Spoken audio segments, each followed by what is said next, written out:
پاک فوج کا اور قزئی میں آپریشن، بھارتی حمایت یافتہ 19 دہشت گرد ہلاک، لیفٹیننٹ کرنل اور میجر سمیت 11 جوان شہید۔ ISPR کے مطابق 7 اور 8 اکتوبر 2025 کی شب سیکیورٹی فورسز نے ضلع اور قزئی میں خفیہ معلومات کی بنیاد پر ایک آپریشن کیا جہاں بھارتی سرپرستی میں کام کرنے والے فتنۃ الخوارج کی موجودگی کی اطلاع تھی۔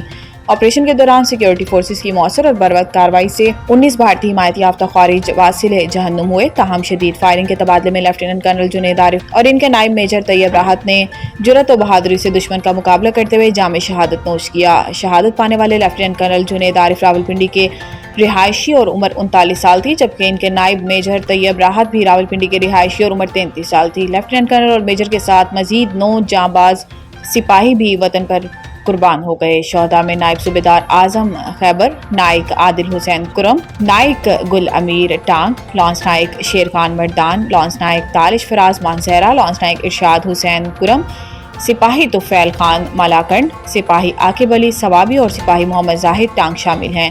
سیکیورٹی فورسز کی جانب سے علاقے میں کلیئرنس اور سینیٹائزیشن آپریشن جاری ہے تاکہ کسی بھی چھپے ہوئے دہشت گرد کو جہنم واصل کیا جا سکے۔